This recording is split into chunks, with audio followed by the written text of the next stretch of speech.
Hey everyone, so in this video it's going to be a war matchup between Surprize Mofos, so my faction, and Biohazard. So this was from this past weekend of cross-regional war with the slow towers.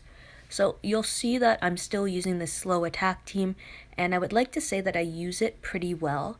I find that this team is very effective throughout war, and it's definitely a niche team. It's not something that I'm going to run in raids or potentially even in future wars if there's no slow tower. I do plan on changing up the mods for my team kind of as time goes on, but right now it was perfect for this past weekend. I hope you guys enjoy this video. It's basically just going to be some attacks and stuff.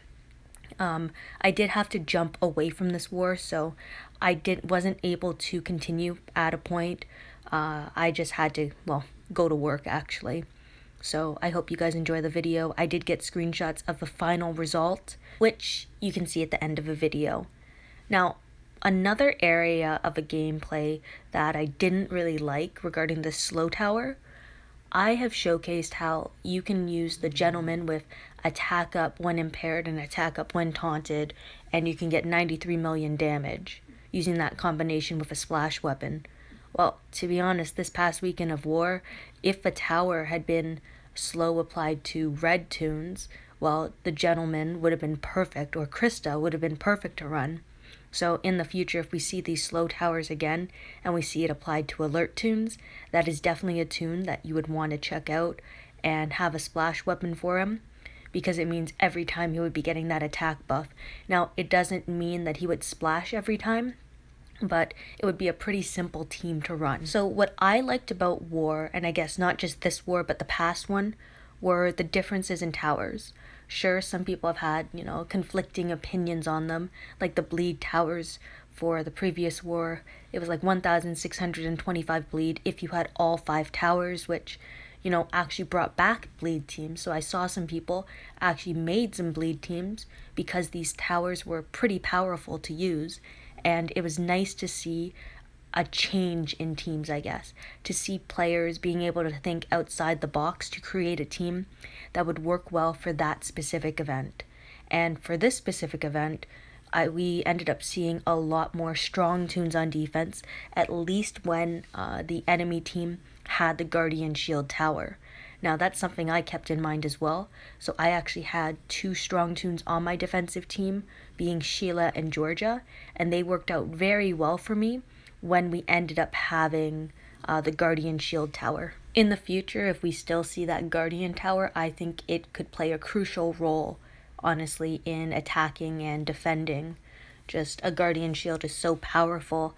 We even saw it on the new Green Michonne, how she's actually a Guardian 2 character, so on a critical hit, she puts up a Guardian Shield on the 2 tunes with the least amount of HP, and that status effect can actually end up blocking attacks of all sorts. So it's very effective. I think it's one of the most effective and sometimes underrated parts of a game. Now, the burn tower, I think the burn tower was too low. At only, I think it was 625 burn, 675 actually, I see it there.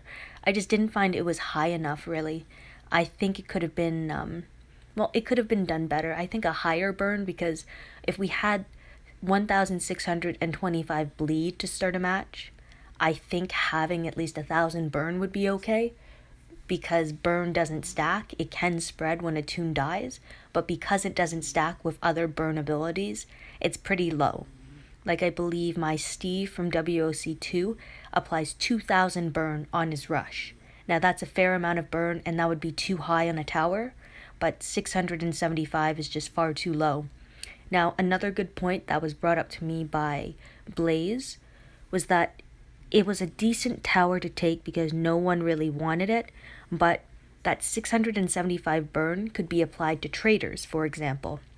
So if it stuck to a trader and trader had a cleanse weapon, it means there would be more options for trader to cleanse an ability, meaning he could end up cleansing the small burn compared to a stun, compared to confuse, compared to defense down, or a number of other abilities. So I think that was really clever, and it was something that I didn't really think of, mainly because I don't have trader myself, and the traders I saw on defense, I usually handle them or try to handle them either with this slow attack team that I'm using right now, or I have to run Princess and Priya and Kate or Alice, which would have been my method if there wasn't this attack up when slowed mod as well as the tower that slowed me down.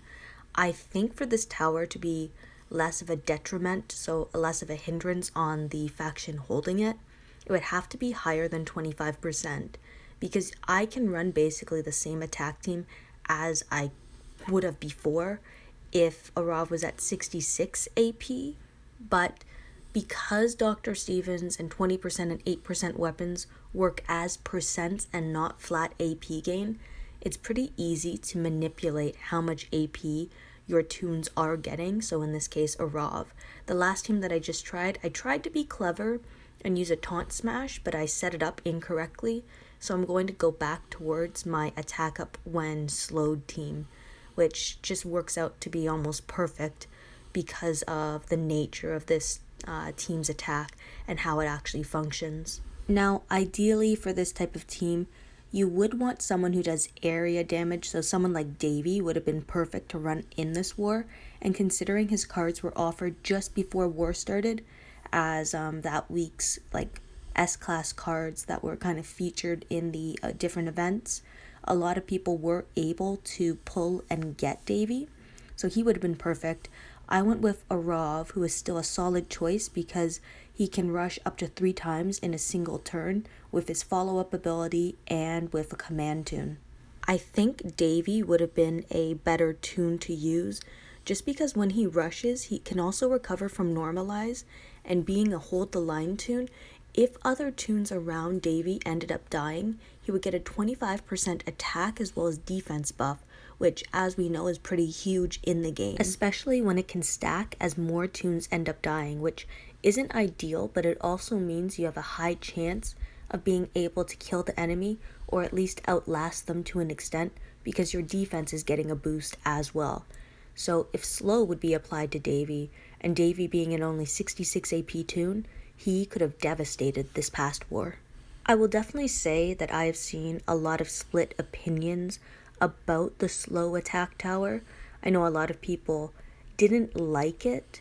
I know a lot of people found it useful as well. It was really split, and it's difficult to really gauge how the community really felt over it because you did need a specific mod set if you gave the tower to the opponent. It was actually kind of funny where in some wars, neither my faction or the other team's faction would take the slow tower, almost wishing the other would.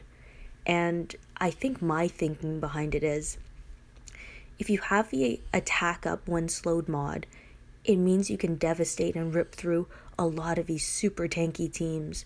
Like there are some teams that I have no business getting through, but I was able to because of this little intricacy of the game. And I feel like other players also experienced that.